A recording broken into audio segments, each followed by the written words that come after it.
Saudari dan saudara sekalian, hari-hari ini kita mendengar istilah kurban. Karena saudari dan saudara kita yang beragama Muslim akan merayakan hari raya Idul Kurban.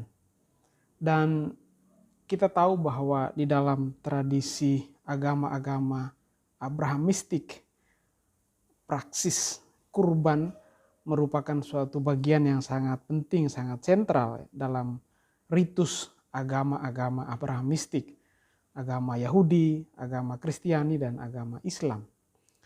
Saya memang tidak paham tentang makna kurban secara persis dalam penghayatan agama Islam, tetapi kiranya secara umum pasti dalam ritus kurban itu kiranya dimaksudkan untuk ucapan syukur, ucapan persembahan kepada Tuhan, kepada Allah, karena umat yang merasa bersyukur karena telah mengalami kasih setia Allah dalam hidupnya. Kurang lebih saya kira gagasannya demikian.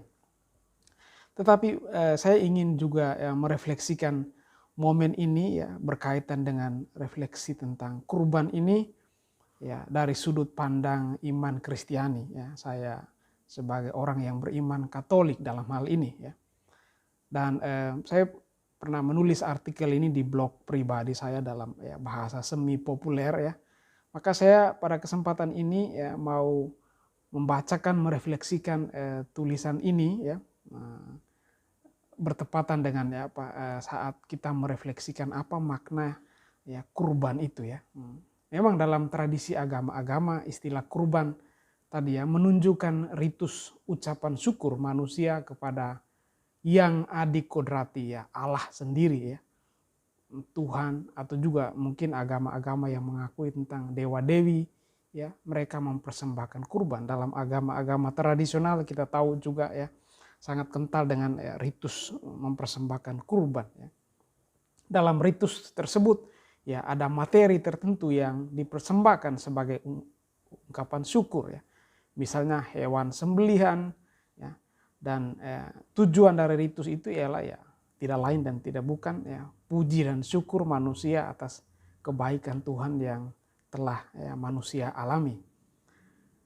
Pertama-tama mungkin tentang kurban kita perlu merefleksikan bahwa manusia yang mempersembahkan kurban itu karena dia sebagai manusia yang kodratnya terbatas, maka memang patut diakui bahwa kurban dari pihak manusia itu di hadapan Allah tidak pernah sungguh-sungguh menjadi suatu kurban yang sempurna karena manusia itu sendiri kodratnya terbatas Dalam kitab Kejadian dikisahkan bahwa Kain dan Abel, anak-anak dari Adam dan Hawa, mempersembahkan hasil tanah dan anak sulung kambing domba kepada Tuhan.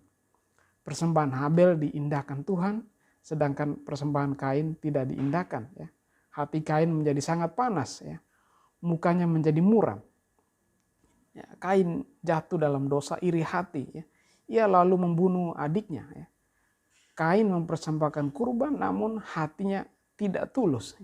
Ia mengira bahwa kurbannya itu lebih baik Nyatanya Tuhan tidak berkenan atas persembahannya Jadi suatu kurban itu berkenan menurut penilaian Tuhan, menurut penilaian Allah, bukan manusia. Nah ini dari dokumen yang paling awal dalam perjanjian lama ini kita sudah melihat bahwa di sana ada suatu refleksi bahwa manusia mempersembahkan kurban, dia membuat perhitungan tapi perhitungan itu tidak sesuai dengan apa yang direncanakan Allah, dan manusia yang kecewa kemudian bisa tadi sampai membunuh saudaranya sendiri gara-gara merasa cemburu, merasa bahwa kurbannya itu tidak diindahkan oleh Tuhan Kurban dalam pandangan umat Kristiani juga dimaksudkan untuk apa Dimaksudkan untuk menumbuhkan iman Misalnya dalam perjanjian lama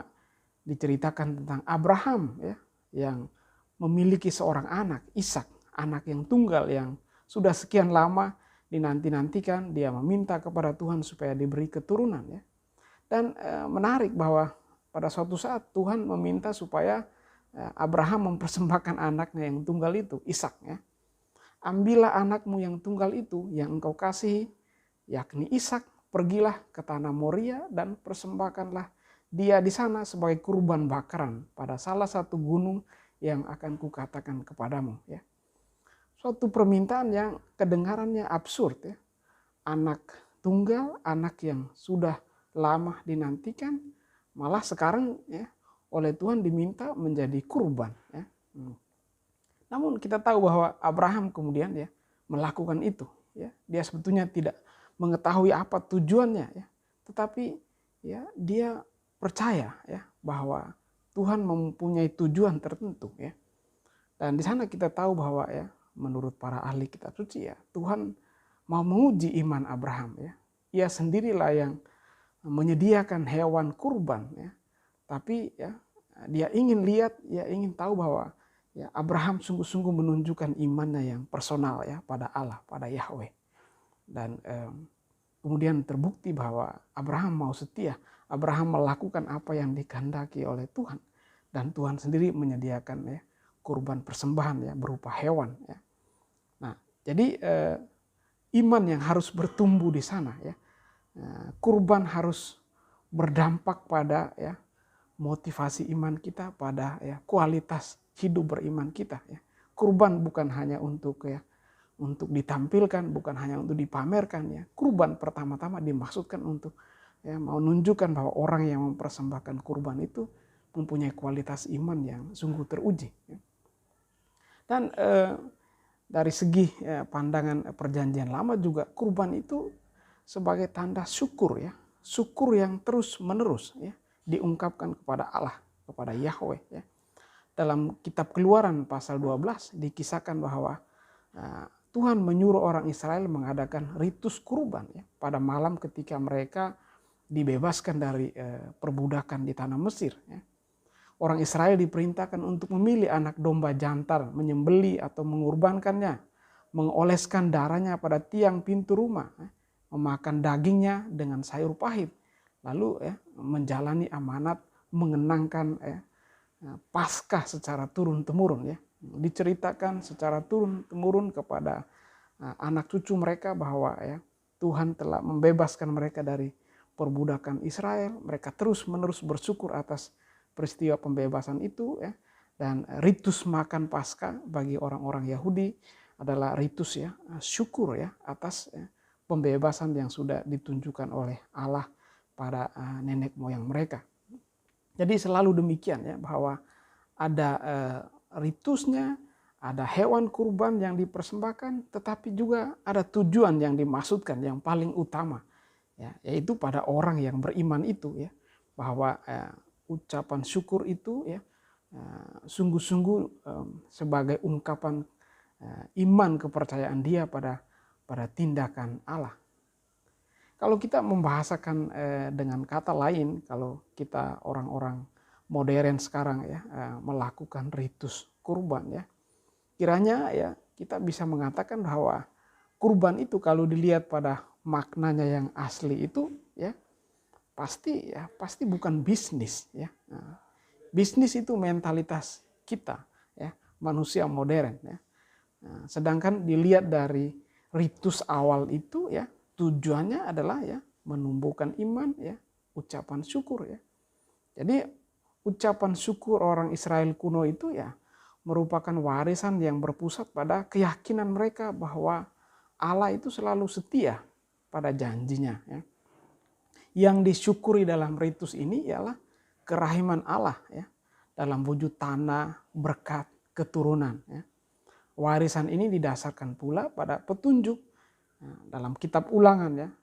Dan engkau akan makan dan kenyang, maka engkau akan memuji Tuhan Allahmu karena negeri yang baik yang diberikannya kepadamu itu ya. Jadi ucapan syukur ya manusia kepada Allah. Sekali lagi bukan bisnis ya, bukan pemaknaan kurban di sini dalam tradisi Israel kuno ya atau agama-agama pada umumnya ya dapat menjadi dasar kritik ya, suatu kritik terhadap mentalitas kita sekarang ya. Kurban itu identik dengan ya dengan bisnis saya berkurban supaya nanti saya mendapat balasannya. Ya, orang bisnis kan berpikir ya, memberi sedikit nanti mendapatkan lebih banyak ya. Padahal kalau kita refleksikan tadi ya, sekurang-kurangnya dari perspektif perjanjian lama dalam pandangan orang Kristiani ya, di sana ya, bahwa menumbuhkan iman dan kemudian ya ucapan syukur dari pihak manusia, dan karena dia melihat apa yang menjadi tindakan Allah ya, yang secara terus-menerus. Jadi dalam tradisi kuno ini ya, ritus kurban ya tidak bersifat profan ya, karena memang ditujukan untuk Tuhan ya. Pertama-tama berkaitan dengan relasi saya dengan Tuhan ya. Ritus kurban ini merupakan ya suatu ucapan syukur, suatu suasana gembira ya, karena umat merayakan relasinya ya, dengan yang adikodrati ya, Allah sendiri, Yahweh ya.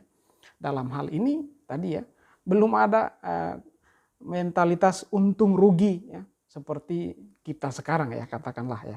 Tidak semua orang, tapi kalau seandainya mentalitas untung rugi itu masih ada dalam konteks penghayatan kita tentang kurban ya, yang dengan bendera agama ya, yang menampilkan simbol-simbol agama, bahkan dengan menyerukan keyakinan agama tertentu, tetapi di sana kalau di balik kemasan itu tersembunyi motif-motif ya, untung dan rugi ya, di sini ya kita perlu bertanya lagi apa sesungguhnya motivasi kita berkaitan dengan ya, mempersembahkan kurban. Dan nilai yang lain yang tidak kalah penting dan mendalam maknanya ialah bahwa kurban itu apa ya, pada dasarnya, pada intinya menunjukkan hati manusia yang bertobat ya. Orang yang mengimani Allah tadi ya, mempersembahkan kurban itu menunjukkan bahwa ya, inilah bentuk ya pertobatan diriku ya. Mempersembahkan ini sebagai simbol ya. Kurban bukan tujuan ya. Kurban adalah ungkapan ya, sarana yang saya mau ungkapkan ya. Dan sarana itu akan membantu juga ya, relasi saya dengan diri saya sendiri, dengan sesama, dengan Tuhan ya. Tapi tadi ya, tujuan utamanya ialah bahwa ya, relasi itu dibangun ya. Bukan kurban itu pada dirinya ya. Maka menarik ya, misalnya Nabi Yesaya ya mengkritik orang yang sibuk menyembelih hewan kurban namun kejam pada sesama ya. Kata-kata Nabi Yesaya dalam pasal 66 ayat 3 ya. Mereka menyembelih lembu jantan namun membunuh manusia juga. Jadi suatu ironis di sini ya. Tampaknya ya mempersembahkan kurban, tetapi juga ya dalam praksis hidupnya ya, mengorbankan hidup sesamanya ya. Dalam hal ini kita juga bisa belajar ya, kata-kata pemazmur juga ya memberikan suatu refleksi yang mendalam ya, dalam Mazmur 51 ayat 18 sampai ayat 19 ya. Sebab engkau tidak berkenan kepada kurban sembelian ya, engkau Allah maksudnya ya. Sekiranya ku persembahkan kurban bakaran, engkau tidak menyukainya ya. Kurban sembelihan kepada Allah ialah jiwa yang hancur, hati yang patah dan remuk, tidak akan kau pandang hina ya Allah ya. Jadi ya, hati yang bertobat ya, hati yang menyesal dan mau sungguh-sungguh ya, berbalik kepada Allah. Nah, itulah makna kurban dalam arti yang sesungguhnya ya. Kurban sekali lagi bukan pamer, kurban bukan untuk bisnis ya, kurban bukan juga untuk menyembunyikan kepentingan-kepentingan lain yang dangkal ya, yang justru hanya untuk ya egoisme pribadi ya. Kurban tujuannya pertama-tama adalah ucapan syukur, dan yang kemudian ya, menambah ya, kualitas iman ya. Saya yang beriman, yang mengklaim diri sebagai orang beragama ya, gitu ya. Jadi dengan kata lain ya, kita perlu menghindari bahaya ritualisme, istilah saya ya. Ritualisme yang saya maksudkan di sini ya, bahwa ya kurban itu hanya dilakukan demi suatu ritual belaka ya. Tadi ya, hanya untuk kelihatan ya bahwa orang itu ya bermurah hati, berderma, berkurban ya, tetapi tidak sungguh-sungguh berdampak ya dalam hidup seseorang ya, dalam relasinya dengan sesama ya. Maka dalam Injil Matius ya, Yesus mengkritik keras orang yang sibuk dengan urusan ritual dan lupa untuk menata hatinya sendiri ya. Maka dalam Matius pasal 12 ayat 7 dikatakan ya, yang ku kehendaki ialah belas kasihan dan bukan persembahan. Tentu kamu tidak menghukum orang yang tidak bersalah ya.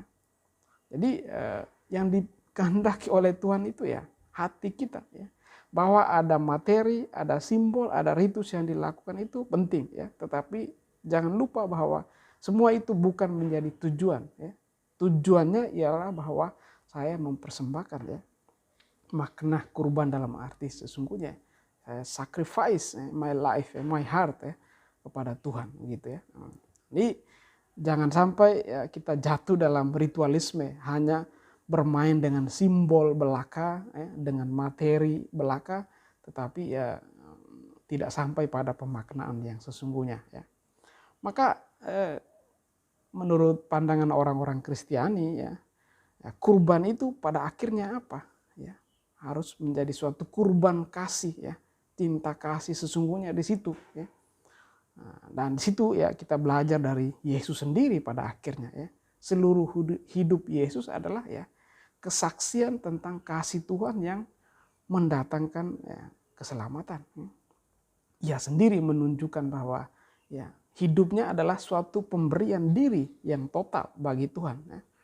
Dan itu terungkap dalam kata-kata Yesus, tindakannya misalnya pada malam perjamuan terakhir ya, ketika ia membagikan roti dan anggur kepada para muridnya ya, untuk menegaskan semua yang sudah dia lakukan selama hidupnya ya, warta cinta kasih, warta kerajaan Allah yang sudah dia lakukan, dia tunjukkan dalam hidupnya sekarang dirangkum dengan ya, sikapnya ya, dengan ritus itu ya, terimalah dan makanlah, inilah tubuhku ya, terimalah dan minumlah, inilah darahku ya.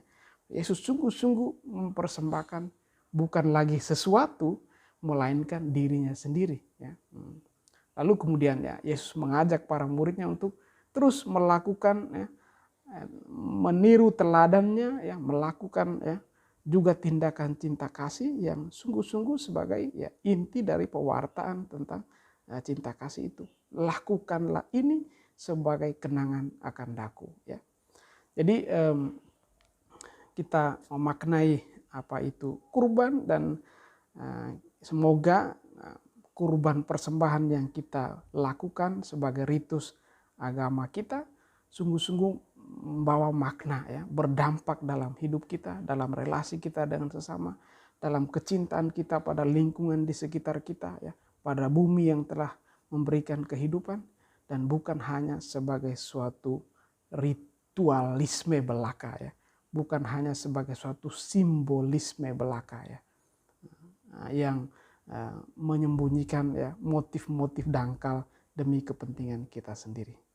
Mari kita merayakan kurban, kita mengucapkan selamat kepada saudari dan saudara kita, saudara-saudara Muslim ya, yang merayakan kurban. Semoga dengan perayaan kurban, ya, pemaknaan kurban itu juga menjadi suatu momen kecintaan yang lebih mendalam pada sesama, ya, pada bumi dan juga pada negara kita yang tercinta, negara Republik Indonesia.